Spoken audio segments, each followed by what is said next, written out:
Thanks so much for taking the time. I thought we could start by just you telling us a little bit about yourself and why you're running for Congress. Yeah, so I'm a lifelong Storm Laker. I mean, I did spend almost a year down in Des Moines, but God brought me right back up to Storm Lake. But anyways, as an adult, I've uh, worked at my public school district as an instructional assistant. So I learned a lot about the needs of the public school system there. And before that, I was the director of Christian education at my church for 6 years. And that just means like scheduling the Sunday school and the Wednesday night programming and planning mission trips and stuff. But in 2020, our rainbow baby was born, and so I became a stay-at-home mom. And so he's 4 now, and he'll be starting um, full day preschool in the fall. Mhm. And so it worked out nicely. That unfortunately, with the administration that we currently have taking office in January, my son was already in part-time preschool, so that allowed me to use a lot of time for activism because that was my way of staying sane at the time, scheduling protests so that people in my community could come together and be together and know that we're not alone and show the people around us that we're not okay with this. And so I thought that I was going to mostly be doing some activism, and then I was going to spend that time once my son went back to school doing some illustrating because I've always been into art and I wanted to do a children's book. Mhm. But then when Ryan Melton unfortunately had to suspend his campaign, I switched from activism mode into let's find a candidate mode. Mhm. And I contacted a bunch of people, as many Democratic Party chairs as I could in our district, our 36 county district, and Ryan himself, more than once. Ryan's been amazing. He's been like a mentor to me and to so many who are running for office. And so basically, it turned out that it's me. Mhm. I'm running. And so we launched our campaign on July 4th with a parade entry here at the wonderful Storm Lake 4th of July parade and hit the ground running with a listening tour right after that because I have my own priorities, but my biggest complaint of the governing we've had in the fourth district is that we don't have a voice. And so I want to listen to everybody's everyday people's needs so that I could be a voice for them in Congress instead of for the billionaires and the special interests, like what has really been represented for the last several decades. And how's it going so far with a listening tour? How many stops have you had? Oh, I don't, I literally haven't had time to stop and count how many stops, but I think we're around 10 counties out of 36 so far, mostly county fairs, and then some other community events. Like we went to Bully Bullhead weekend. Mhm. And then this Saturday, I'll be at the Iowa State Fair from 2 to 5. So if you're from District 4 and you happen to be there, please stop by and tell me what's most important to you. I'm writing down everything that everybody says so I can put it in a spreadsheet, tally it, and say this is what's most important to those in the district. And I'm asking anyone who will talk to me. It doesn't matter your political persuasions. And what have you been hearing so far? What are the top issues that people are bringing up for your attention? Yeah, it's pretty varied. But one of the most common is the economy, which is no surprise because that's one of the big things that Trump won on. We were promised on day one that the economy would be better, and obviously that was an empty promise. Instead, his big focus and every Republican behind him, which is almost all of the Republicans in Congress, has been to funnel wealth to the top by cutting services to everyday Americans so that the billionaires can keep more in their taxes and not invest that back into the society that makes them billionaires. So the economy is the biggest, I would say, the most common thing that comes up. People are tired of living paycheck to paycheck. Another big one is Medicaid and Medicare cuts. I've Mhm. spoken with people who have been cut from Medicaid because, according to the state, they make too much, but they still can't afford their everyday needs. Okay. And so that's a really common problem with pretty much all government assistance is so many people aren't able to afford their basic needs, but they still don't qualify for government assistance. And so that tells us that we need a living minimum wage. Mhm. Um, and then I spoke with someone yesterday who has a disabling condition, and Medicare had been paying for their drug that made them go from basically having to sit on the couch all day to finally being able to live their life to some extent. She told me with glee, I was able to do laundry for the Mm. first time in a long time. And just like thinking about the gratitude of being able to do laundry. But then now Medicare says that they can't cover her drug and they say, do you know how expensive it is? And she says, Right. I'm choosing this. And so that's another big thing is the Medicare and Medicaid cuts. And then I have a lot of compassionate people who are worried about immigrants and worried about the attacks on trans people. And so many people, independents especially, have come up to me and said that they want civility back in politics. And so I think that's one big thing. I mean, I won't roll over for the other side if they are lying about our plans and our hopes. But my biggest priority is not to attack this administration. It is to think about how we can build a better future. I don't want to bring us back to the status quo because that status quo of like the right and left bouncing back and forth and nobody's life really getting better is part of the frustration that played into Donald Trump being elected in the first place. And so we need actual progressive policies that will actually change things for everyday folks and not get them so frustrated that they're willing to vote for someone who's ready to just burn it all to the ground. It's we don't see very many candidates who have young kids. How are you going to be juggling that? Are you also going to be working in addition? Or are you more or less campaigning full time at this point?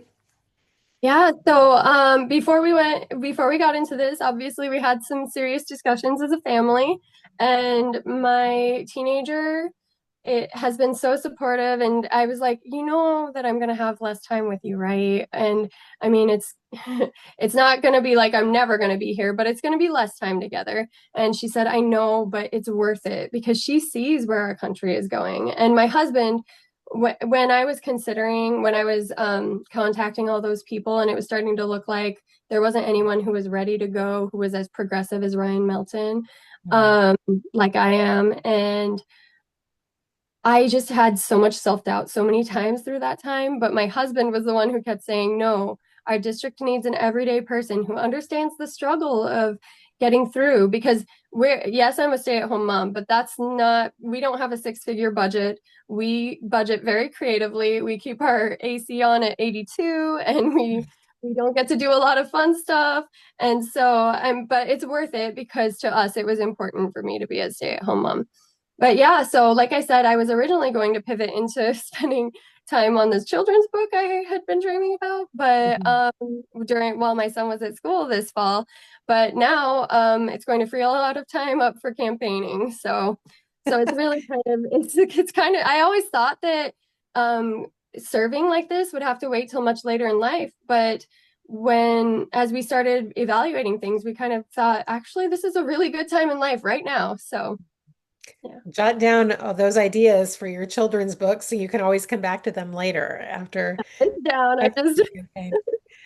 One of the fault lines that I've perceived this year in Democratic circles is related to how Congress handled that whole thing with the budget. There was the spending resolution in March, and it looks like we're headed toward another cliffhanger maybe in September, where most of the Democrats voted against the Republican spending bill, but then a small number of senators voted for it to prevent a government shutdown. And I was wondering if you had any thoughts on what happened in March and how you would approach, if elected to Congress, how would you approach that kind of conflict? I mean, Donald Trump would still be president. And do you think that it's worth going to the mat sometimes, even at the risk of shutting down the government?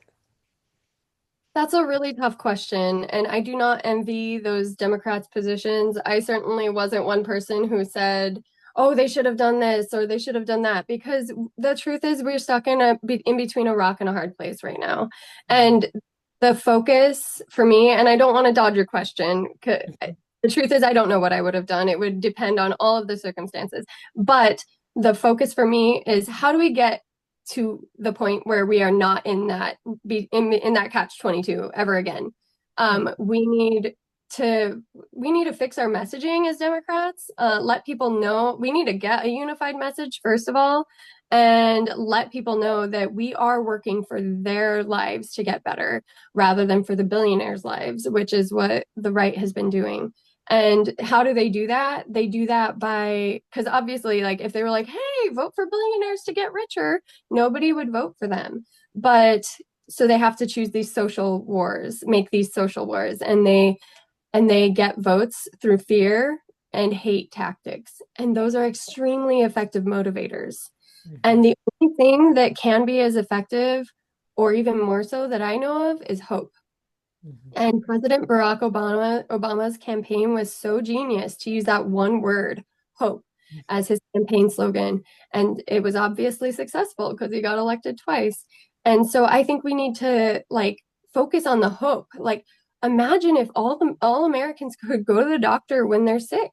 We don't have to wait and see and then find out later it was cancer. And if we had caught it early enough, we could have fought it. But since we didn't catch it early enough, now it's too late.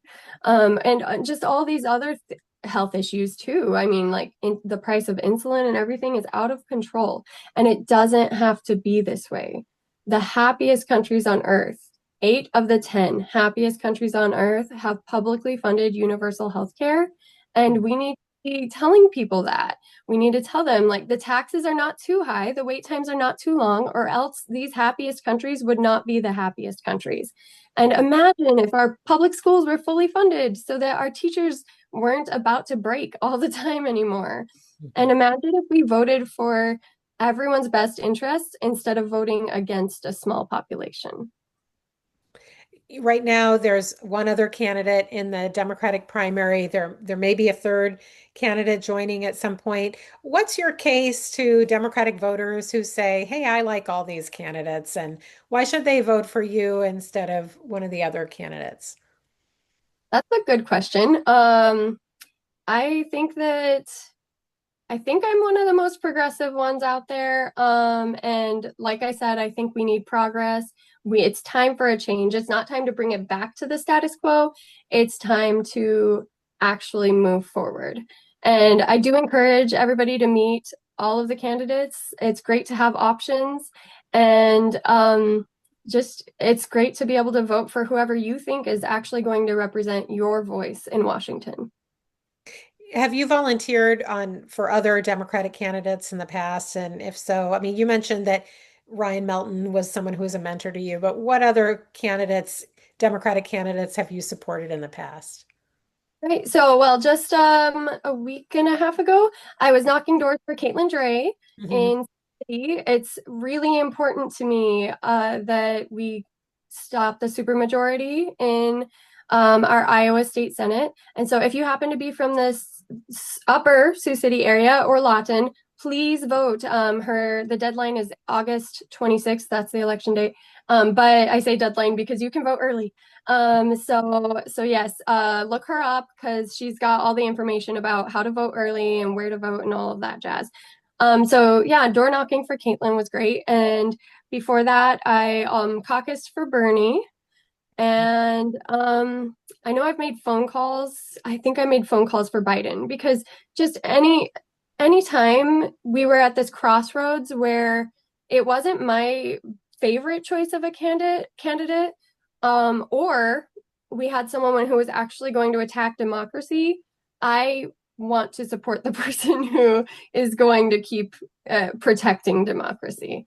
And so Biden wasn't quite as progressive. I mean, he wasn't fighting for publicly funded universal health care or health care for all, Medicare for all, like Bernie.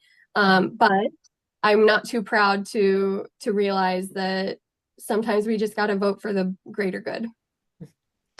And the fourth district, obviously, it's the most conservative in Iowa. I mean, The Story County is Democratic, but other than that, it's pretty red, including some counties that used to vote for Democrats, like Webster County, and even Woodbury County at some times, or the Sioux City area has at times been voting more Democratic than it is now. I mean, do you have any thoughts on why the changes happened and how Democrats can turn it around in some of these areas?